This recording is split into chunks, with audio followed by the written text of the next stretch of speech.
मेरे bank account में कितने पैसे होने चाहिए ताकि मेरा वीजा कभी रिजेक्ट ना हो? तो आपका सेविंग्स में 8 to 10 लाख आपका होना चाहिए। हर साल Indians lose over 100 crores on rejection of visa.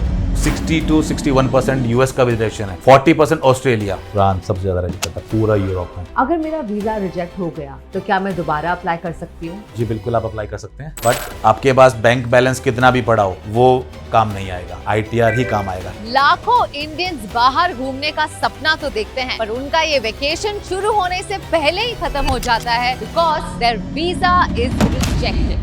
जैसे यूपी, पंजाब, हरियाणा, अगर ये आपके पासपोर्ट पे हैं प्लेस ऑफ बर्थ तो उसको रिजेक्ट ही मारते हैं। अभी लास्ट मंथ थाईलैंड ने इंडियंस के लिए वीजा ऑन अराइवल बंद कर दिया। उनका कहना था कि इंडियंस आते हैं, ओवर स्टे करते हैं। ऐसा हुआ है कभी आपने किसी को भेजा हो वीजा पर वो वापस ना आए? हाँ हुआ है।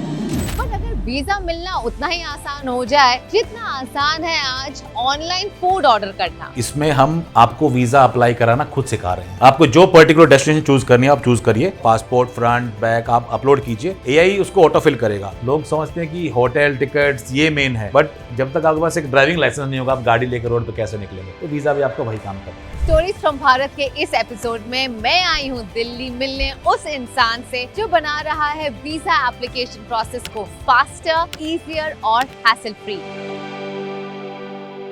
इंडिया में सबको ऑब्सेशन होता है अमेरिका जरूर जाना है, और अभी यूएस ने आपका सोशल मीडिया हैंडल को भी मैंडेटरी कर दिया है। मतलब वो एक्चुअली ट्रैक डाउन कर रहे हैं कि आप किस तरह की चीजें पोस्ट कर रहे हैं, क्या शेयर कर रहे हैं, और उस पर डिपेंडेंट है कि आपको यूएस वीजा मिलेगा या नहीं। Yes.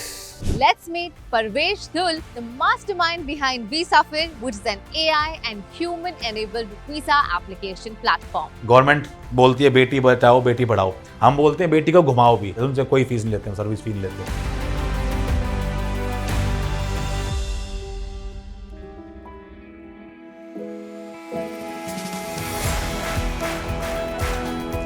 Hello, hi Kamya, how are you? I'm good. यहाँ बहुत ही ट्रैवल इंस्पिरेशन है आपकी पूरी ऑफिस में। Yes, हर जगह अच्छे बिल्कुल। से कोट्स लिखे हुए ट्रैवल। बिल्कुल। VisaFir एक AI powered visa assistance platform है जो टेक्नोलॉजी और ह्यूमन एक्सपर्ट्स को कंबाइन करके वीजा एप्लीकेशन प्रोसेस को सिंपल और एक्यूरेट बनाता है। These all are visa experts. हर एक कंट्री का एक अलग डिवीजन है। सपोज यूरोपियन अलग है, यूएस कनाडा अलग देखते हैं, मिडिल ईस्ट अलग देखते हैं, तो ऐसा पूरा टीम है। पूरी टीम लगी हुई है कि भारत घूम सके और Yes. सबका वीजा लग सके Yes. आसानी से। With offices in Mumbai, Delhi and Ahmedabad, VisaFir supports visas for over 120 destinations including Schengen countries, the UK, USA, UAE, Singapore and many more. आज तक वीजाफिर ने कितने इंडियन ट्रैवलर्स की मदद की है टू गेट वीजा? VisaFir ने अराउंड 3 मिलियन। 3 मिलियन पिछले Yes. एक साल Yes. में 30 लाख Yes. लोग जा चुके हैं Yes. बाहर।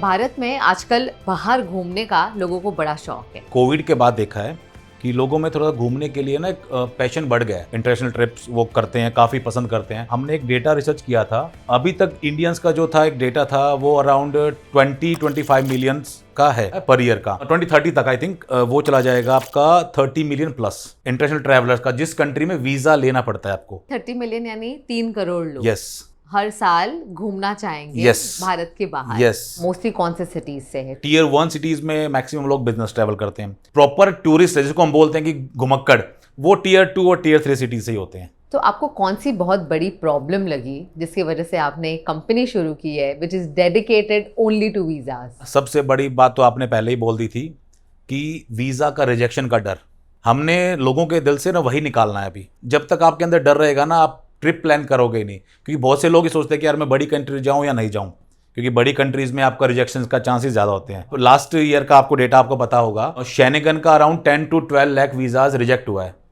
इंडिया से, और ये फीस नॉन रिफंडेबल फीस होता है। तो करोड़ों में लॉस, करोड़ों में लॉस। और इवन यूएस में जाएंगे आप तो 60 to 61% यूएस का भी रिजेक्शन है, 40% ऑस्ट्रेलिया, सिर्फ इसी डर से कि हम उनको प्रॉपर वीजा का गाइडेंस नहीं मिल पाता है। हाँ, मतलब 100 लोग अगर वीजा के लिए अप्लाई कर रहे हैं यूएस वीजा के लिए, 60 लोगों का वीजा रिजेक्ट हो जाता है। रिजेक्ट हो रहा है। कोई खास वजह वीजा क्यों रिजेक्ट होता है? यूएस वीजा ना इंटरव्यू बेस्ड वीजा है। आपको यूएस में कुछ नहीं करना होता, आपको सिर्फ एक फॉर्म फिलिंग करना होता है DS 160, उसमें आपको अपना पूरा डिटेल शेयर करना होता है। बट एक इंटरव्यू के टाइम पे वो आपका कॉन्फिडेंस लेवल चेक करते हैं कि आप उनके आंसर्स कैसे दे पा रहे हो। बट वही एक रीज़न है, यूएस वाले जस्टिफाई कर लेते हैं कि ये बंदा थोड़ा सा डर रहा है, ये कर रहा है, वो रिजेक्ट मार देते हैं। आपका अगर पुराना ट्रैवल हिस्ट्री है तो आपके चांसेस बढ़ जाते हैं। आप कॉन्फिडेंट भी हो वीज़ा, बट आपका कुछ चीज़ें आपकी requirement as per embassy fulfil नहीं हो रही हैं, तो वो भी एक चांस है आपका रिजेक्शन का। कौन से देश का वीज़ा पाना इंडियंस के लिए सबसे ज़्यादा मुश्किल है? शेंगन, यूरोपियन का पूरा, आपका यूएस, कनाडा, ऑस्ट्रेलिया, ये जो मतलब बड़ी कंट्रीज़ हैं, इनका वीज़ा इंडियंस के लिए मुश्किल होता है। आपके प्लेटफॉर्म वीज़ा फिर से आप क्या प्रॉब्लम सॉल्व कर रहे हैं? इसमें हम आपको वीज़ा अप्लाई कराना खुद सिखा रहे हैं। वीज़ा फुर पे जाइए, आपको जो पर्टिकुलर डेस्टिनेशन चूज करनी है आप चूज करिए। आपको अपने जो एज पर पोर्टल रिक्वायरमेंट्स है, आपका पासपोर्ट फ्रंट बैक आप अपलोड कीजिए, एआई उसको ऑटो फिल करेगा एंड स्टेप बाय स्टेप आप जाइए उस पर। जहां पे भी आपको लगता है आप कंफ्यूज्ड हैं तो हमारी ह्यूमन टीम आपके साथ है। एआई प्लस ह्यूमन हमने इसीलिए इसको बनाया है। अगर आप टेक्नोलॉजी पे यकीन नहीं करते हैं तो ह्यूमन आपको सपोर्ट करेगा। तो यही हमने वीज़ा फिर का, और आपका एक अंदर से डर निकालना कि वीज़ा एक ऐसी चीज़ है जो इजीली आपको नहीं कर सकते, आप खुद से नहीं कर सकते, आपको किसी का सपोर्ट चाहिए। टिकट होटल्स आप कहीं से भी कर सकते हैं। तो वीज़ा का बस एक वही डर निकालने के लिए, उस वीज़ा को सपोर्ट देने के लिए, असिस्टेंस देने के लिए हमने वीज़ा सेगमेंट चूज़ किया, जो कि ट्रैवल ट्रेड का सबसे मुश्किल सेगमेंट है। जो वीज़ा फिर का नाम भी इसीलिए रखा हमने ना, कि वीज़ा से ही आपका सफ़र शुरू होता है, तो इसीलिए उसका नाम वीज़ा फिर रखा था हमने। क्या आप एक वीज़ा की गारंटी देते हैं कि आपको वीज़ा मिलेगा ही? नहीं, वीज़ा की गारंटी कोई भी नहीं देता। कर्ली टेल्स को बताना भी चाहूँगा, आपके जितने आपके व्यूअर्स हैं सबको, वीज़ा की guarantee first of all embassy भी नहीं देगी आपको। हम तो चलो फिर भी एक आपके बीच के ट्रैवल पार्टनर हैं। अगर आपका डॉक्यूमेंट्स कंप्लीट है, 100% एज पर रिक्वायरमेंट्स फुलफिल करते हैं, तो ही आपको वीज़ा का चांसेस है। बट 99%, 100% गारंटी कोई भी नहीं दे सकता वीज़ा का। वीज़ा का एक सबसे ज़्यादा कॉम्प्लिकेटेड पार्ट मुझे ये लगता है कि जब भी आपको वीज़ा के लिए अप्लाई करना है, आपको अपनी फ़्लाइट टिकट भी दिखानी है, आपको अपनी होटल बुकिंग भी दिखानी है। पर जब तक आपके पास वीज़ा नहीं है, आप पहले ही एक्सपेक्ट कर रहे हैं बुकिंग करने के लिए, और कई बार ये नॉन रिफंडेबल होता है। ये देखो, ये एज पर एम्बेसी गाइडलाइन से चलना पड़ता है। अगर एम्बेसी की रिक्वायरमेंट है कि आपको होटल टिकट देना ही है, तो उसमें तो फिर वो आपको बुक करना ही पड़ेगा। बट आप उसको जब भी आप करिए बुक, जब आपको लगता है कि उस पर्टिकुलर डेस्टिनेशन के लिए आपके पास डॉक्यूमेंट्स कंप्लीट हैं, आपको लगता है कि वीज़ा आ जाएगा, अगर मेरे पास डॉक्यूमेंट्स कम भी हैं, तो उस टाइम रिस्क मत लीजिए। So let's break it down. शुरुआत करते हैं पहले यूएस वीज़ा से। इंडिया में सबको ऑब्सेशन होता है एक बार अमेरिका जरूर जाना है, सबसे बड़ा इंडिया में यही है। और अगर यूएस वीज़ा, उसकी तो वेट लिस्ट ही इतनी लंबी है कि वीज़ा की अपॉइंटमेंट के लिए आपको 1-1 साल वेट करना होता है। यूएस वीज़ा में लास्ट 2023 से, माइट भी 2022 से, ये अपॉइंटमेंट्स का बहुत वो चल गया है, क्योंकि मोर देन 500 डेज का इसमें वेटिंग पीरियड चल रहा है। यानी 1 साल से भी ज़्यादा आपका वेटिंग पीरियड है फॉर अपॉइंटमेंट्स। टीम में एक्सपर्ट हैं तो कुछ ना कुछ उन्होंने किया है हेल्प। वो क्या करते हैं, सारा दिन चेक भी करते हैं। तो हमने बहुत से लोगों को हेल्प भी किया है विद इन 1 मंथ और 2 मंथ्स में उस अपॉइंटमेंट का शेड्यूल कराने में। अगर एनी कैंसिलेशन है उस तरह से, कैंसिलेशन देखिए कुछ नहीं कह सकते हम, उसमें कैंसिलेशन है नहीं है। बट एम्बेसी का जो यूएस का पोर्टल है, उसको आपको बार बार फॉलो करना पड़ता है। अगर कोई कैंसिलेशन भी हो रहा है या उसमें नहीं हो रहा है, मतलब दिन में आपको 24 घंटे में से 20 घंटा उसको आपको फॉलो करना पड़ेगा, तब जाके आप 1 या 2 स्लॉट निकाल पाएंगे उसमें से। देखिए, यूएस वीज़ा में सिर्फ एक फॉर्म होता है, DS 160 फॉर्म, और अभी यूएस ने कुछ टाइम से आपका सोशल मीडिया हैंडल को भी मैंडेटरी कर दिया है, ताकि वो आपको चेक करते हैं कि आपकी मेंटेलिटी किस टाइप की है। सोशल मीडिया हैंडल होना मस्ट है अगर आप यूएस वीज़ा अप्लाई कर रहे हैं तो। मतलब वो एक्चुअली ट्रैक डाउन कर रहे हैं कि आप किस तरह की चीजें पोस्ट कर रहे हैं, क्या शेयर कर रहे हैं, और उस पर डिपेंडेंट है कि आपको यूएस वीजा मिलेगा या नहीं। वो भी एक पार्ट है आपके वीज़ा अप्रूवल और रिजेक्शन का। जब आप एक इंटरव्यू देने जाते हैं, आपका इंटरव्यू इसलिए लेते हैं कि उनको वीज़ा देने में या ना देने में कोई गलती तो नहीं कर रहे हैं वो, बिकॉज वो आपको पूरी आपकी वेरिफिकेशन कर चुके होते हैं। वो आपसे कोई फाइनेंशियल डॉक्यूमेंट नहीं मांगेंगे, कुछ नहीं मांगते, सिर्फ एक फॉर्म के बेस पे आपकी वो वेरिफिकेशन कर चुके होते हैं। फॉर एग्जांपल, आपको कनाडा जाना है और आपकी सैलरी है 1 लाख, अपने फैमिली के साथ जाना चाह रहे हैं, बट आपके पास इंडिया में अच्छी प्रॉपर्टी है, तो वो प्रॉपर्टी आपका एक सपोर्टिव डॉक्यूमेंट बन जाता है उसमें। अगर आपको लगता है कि आपकी इनकम कम है but you have a property in India, उसकी वैल्यूएशन आप करा के एम्बेसी को दे दीजिए, तो वो आपको बहुत हेल्प करता है। क्योंकि एम्बेसी को डर क्या होता है एक इंडियंस के लिए, कि वो लोग वापस नहीं आएंगे। तो वो डर निकालने के लिए अगर आप फाइनेंशियली साउंड हो तो वो आपको कभी भी रोक सकते नहीं वीज़ा देने से। ऐसा हुआ है कभी आपने किसी को भेजा हो वीज़ा पर वो वापस ना आए? हाँ, हुआ है। दुबई में होता है हमारे साथ। दुबई एक ऐसी कंट्री है, अगर आपने मुझसे वीज़ा लिया और अगर आप वापस नहीं आए तो वो पेनल्टी मुझ पे आएगी। जो उसको वीज़ा ग्रांट करके देगा उसकी रिस्पॉन्सिबिलिटी होती है जब तक बंदा नहीं आता, नहीं तो उनका 2500 दिरहम का पेनल्टी आता है आपके ऊपर। पर डे का 50 दिरहम फाइन भी आता है। या तो आप पर डे 50 दिरहम फाइन पे कर दीजिए, नहीं तो आप वन टाइम 2500 पे करके उसको एब्सकॉन्ड कर दीजिए। तो आपने किस तरह से मैनेज किया ऐसी सिचुएशन? हमने कस्टमर्स को फॉलो अप करने की कोशिश करी, बट बहुत से ऐसे भी मिले हमें जो हमारे रेंज से भारी थे, तो उसमें हमने पेनल्टी अपनी तरफ से पे की है। बट उसके बाद हमने हर केस को एक प्रॉपर प्रोफाइलिंग करना स्टार्ट कर दिया। हम कोई भी लगता है डाउटफुल केसेस है, लो प्रोफाइल केसेस है, वो हम एक्सेप्ट करते ही नहीं है। यूके, यूरोप, ऑस्ट्रेलिया, न्यूजीलैंड, इन सब के लिए किस तरह की डॉक्यूमेंटेशन और प्रोफाइलिंग होनी चाहिए ताकि रिजेक्शन के चांसेस कम से कम? देखिए, फर्स्ट ऑफ ऑल आते हैं आपकी एक ITR पे, क्योंकि ITR ही बताती है आपकी लास्ट 3 ईयर्स की हिस्ट्री। अगर आपकी ITR अबव 7 to 8 lakhs आप टैक्स पे करते हैं, सपोज आप बिजनेसमैन हैं, अगर आपका बिजनेस में सेविंग्स में आपका 10 to 12 lakhs है, तो आप वीज़ा आराम से अप्लाई कर सकते हैं। और आपकी रनिंग इनकम है तो आप वीज़ा अप्लाई कर सकते हैं। इवन आप सैलरीड हैं तो मोर देन 1 लाख सैलरी वाला इन सारी कंट्रीज़ का वीज़ा ले सकता है। अगर आप एम्प्लॉय हैं तो आपकी कंपनी से NOC भी मांगेंगे, आपको लेनी पड़ेगी, क्योंकि आप जॉब से छुट्टी लेके जा रहे हैं तो वो आपको देना पड़ेगा। किन्हें ज़्यादा आसान होता है वीज़ा मिलना, जो बिजनेस रन कर रहे हैं या जो जॉब में हैं? बिजनेस वालों को ज़्यादा ईजी होता है, बिकॉज उनके पास कंपनी का प्रोफाइल भी होता है, खुद का प्रोफाइल भी होता है। एक बहुत ही इंपॉर्टेंट बात कही आपने, ITR, और हम कई बार इनकम टैक्स रिटर्न्स फाइल नहीं करते हैं ये सोचकर कि क्या ही हो जाएगा। And one of the biggest drawbacks is कि अगर आप इनकम टैक्स फाइल नहीं करते हैं तो आप ट्रैवल नहीं कर सकते। वो भी आपको हिस्ट्री चाहिए पिछले 3 साल का। देखिए, बड़ी कंट्रीज में आपको ITR मैंडेटरी है। आपके पास बैंक बैलेंस कितना भी पड़ा हो वो काम नहीं आएगा, ITR ही काम आएगा, क्योंकि आपका जो पुराना हिस्ट्री है पैसे का, वो आपका एक इनकम टैक्स रिटर्न ही बता पाएगा कि इस बंदे के पास पुराना कैसा रिकॉर्ड है। क्या US को इंडियन टूरिस्ट पसंद है? इंडियन टूरिस्ट हर कंट्री को पसंद है, क्योंकि सबसे बड़ा नंबर टूरिस्ट का वो इंडिया से ही है। लास्ट टू लास्ट ईयर जब US ने अराउंड 11-12 मिलियन वीज़ाज उन्होंने दिए थे ग्लोबली, तो उसमें 10% इंडिया ही था। यानी 10 लाख लोग, 10 लाख के करीब लोग इंडिया को उन्होंने वीज़ा दिया था। कौन से देश का वीज़ा पाना सबसे ज़्यादा आसान और क्विक है? जहां आप लेटेस्ट गए थे अभी आप, वियतनाम। वियतनाम, इंडोनेशिया, दुबई, ये एक मतलब इजी कंट्रीज़ हैं, इनका वीज़ा आपको मिल जाता है। बट दुबई का मैंने वही बताया आपको, वीज़ा बहुत ईजी है, बट उसका रिस्क बहुत बड़ा है अगर बंदा वापस नहीं आए तो। थाईलैंड इंडियंस के लिए बहुत ही फेवरेट डेस्टिनेशन है, बिकॉज वीजा ऑन अराइवल मिल जाता था, बस टिकट बुक करो और वहां पहुंच जाओ। रिजेक्शन रेट बहुत कम। अभी लास्ट मंथ थाईलैंड ने इंडियंस के लिए वीज़ा ऑन अराइवल बंद कर दिया है। उनका कहना था कि इंडियंस आते हैं, ओवर स्टे करते हैं और टाइमली वापस नहीं निकलते हैं, तो इसीलिए उन्होंने इंडियंस का वीज़ा बंद कर दिया है। अगर आप इंडिया से लेके जाएंगे तो आपको 3 to 4 डेज में मिल जाता है। थाईलैंड में ऑन अराइवल लेंगे तो वहाँ पे फीस लगा दिया। पहले वीज़ा फ्री था, ऑन अराइवल अभी भी है, बट उस पर चार्जेबल कर दिया वो। यहाँ हम देख रहे हैं इतने सारे देश है, अगर किसी को आज हॉलिडे प्लान करना है और उसे अगले हफ्ते कहीं घूमने जाना है इंटरनेशनली, कौन से देश के लिए आप रेकमेंड करेंगे कि यहाँ का वीज़ा आपको ज़रूर मिल जाएगा और घूमने जा सकते हैं? सिंगापुर बहुत प्यारा कंट्री भी है।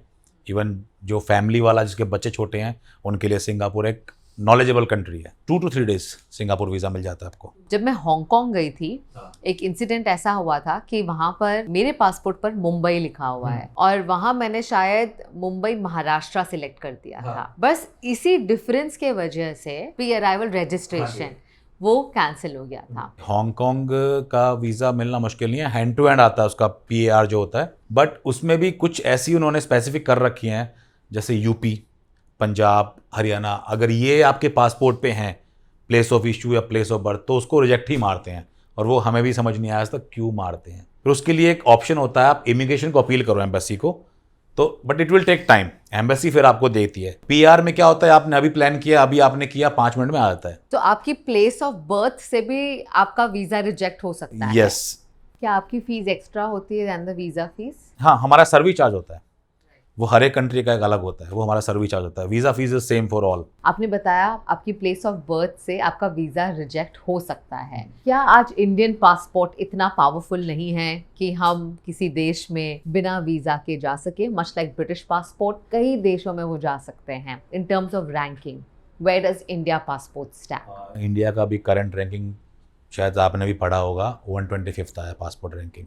मतलब बहुत कमजोर बहुत है हम। कमज़ोर है। जैसे हम हैं, ट्रैवल इंडस्ट्री पूरी है, हम लोग काम कर रहे हैं कि उस पासपोर्ट को एक ऊपर लेके जाएं, बट उसमें गवर्नमेंट भी काफ़ी अच्छा काम कर रही है। कौन से ऐसे देश हैं जहाँ पर इंडियन पासपोर्ट की बहुत वैल्यू है और बिना वीजा के हम उस देश में जा सकते हैं? बिना वीज़ा के आप श्रीलंका का ETA ले सकते हैं, आप वो फ्री ऑफ कॉस्ट है। आप मलेशिया ले सकते हैं, वो फ्री ऑफ कॉस्ट है। आप मालदीव जा सकते हैं, वो फ्री ऑफ कॉस्ट है आपका। क्या पहचान से वीजा मिल सकती है अगर मैं किसी डिप्लोमेट को या किसी को जाने, हम इनसाइडर? वीज़ा कभी भी आपको आपके अप्रोच से नहीं मिल सकता।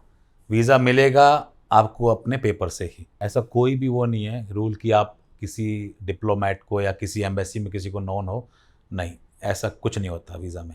यूरोप में सबसे ज्यादा पॉपुलर जगह कौन सी है जहाँ आपको सबसे ज्यादा for shopping lovers Italy, for nature lovers and honeymoon couples Switzerland, Paris. अगर सिर्फ यूरोप की बात करें, कुछ देशों की वीजा को 15 दिन लगते हैं, कुछ देशों की वीजा को सिर्फ 3 दिन भी लगते हैं। Like France I think takes only 3 to 4 days। नहीं, ये डिपेंड करता है उस कंट्री के रश पे, ऑनगोइंग रश पे। अगर उस टाइम पे रश नहीं है तो वीज़ा 3 से 4 दिन में मिल जाता है। अगर रश है तो वो 15 दिन भी लग जाता है, क्योंकि एम्बेसी कोई भी है वो 15 वर्किंग डेज बोल के ही चलती है आपको। तो कौन से देश में यूरोप में सबसे जल्दी मिल सकता है? अभी थोड़े दिन पहले स्विस बहुत जल्दी वीज़ा दे रहा था, स्विट्ज़रलैंड। डिपेंड करता है ट्रैफिक के ऊपर, किस कंट्री में कितना ट्रैफिक जा रहा है। आई रिमेम्बर मेरे पास स्पेन का वीज़ा था, पर मैं फिनलैंड जा रही थी। मेरे ट्रैवल एजेंट ने मुझे रेकमेंड किया कि मैं इस स्पेन के वीज़ा पर फिनलैंड एंटर नहीं कर सकती हूँ unless I book a ticket via Spain. आपको सपोज स्पेन का वीज़ा आपको मिला तो आपको फर्स्ट एंट्री आपको स्पेन ही करनी पड़ेगी। स्पेन में आपको जाके फिर आप यूरोप घूम सकते हैं पूरा। क्या ऐसा भी हुआ है कि एयरपोर्ट तक पहुंचकर वीज़ा में कोई इशू होने पर ट्रैवलर्स को वापस भी भेज दिया जाता है? बिल्कुल होते हैं। या देश तक पहुंचने के बाद भी वीज़ा? नहीं, हमारा जो इंडियन इमिग्रेशन सिस्टम है वो काफ़ी अच्छा है। वो पहले उसको वेरीफाई कर चुके होते हैं, क्योंकि क्या होता है जब आप खुद से वीज़ा अप्लाई करेंगे तो गलती करेंगे ही करेंगे, तो उस टाइम पे आपको बहुत इश्यूज फेस करने पड़ते हैं। बट अगर कंट्री वियतनाम हो, दुबई हो, इंडोनेशिया हो, तो उस कंट्रीज़ में आपको लास्ट मोमेंट पे हेल्प मिल सकती है। अगर आपका वही यूरोप का वीज़ा है तो उसमें तो आपको फिर दोबारा से ही अप्लाई करना पड़ेगा एंड विल टेक टाइम।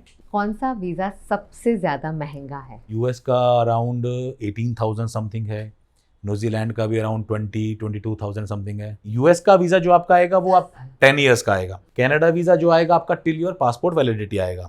आपका पासपोर्ट अगर 10 ईयर्स वैलिड है, 8 ईयर्स वैलिड है तो उस टाइम तक आएगा। ऑस्ट्रेलिया वीज़ा आपका आता है 1 year to 3 years for tourist.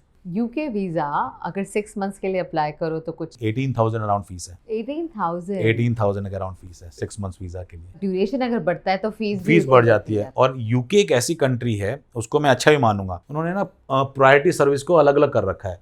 Suppose आपको नॉर्मल में करना उसकी फ़ीस अलग, आपको प्रायोरिटी करना उसका फ़ीस अलग, और आपको सुपर प्रायोरिटी करना है उसका फ़ीस अलग। मतलब 1 दिन में वीज़ा देते हैं, 7 days में देते हैं और 15 days में देते हैं। यूके का 1 दिन में अगर वीज़ा चाहिए तो उसकी क्या फीस है? उसकी fees more than 1 lakh rupees है। सिर्फ वीज़ा का? Visa cost. कुछ कंट्रीज ऐसी होती हैं जिनमें हम थर्ड पार्टी कर सकते हैं, मतलब कस्टमर के बिहाफ पे हम भी कर सकते हैं। सपोज चाइना हो गया, जापान हो गया, साउथ कोरिया हो गया, इनमें हम आपके बिहाफ पे सबमिशन कर सकते हैं एज ए ट्रैवल पार्टनर। बाकी यूरोप में आपको खुद जाना पड़ेगा, आपकी प्रेजेंस चाहिएगी। US में आपकी प्रेजेंस चाहिएगी।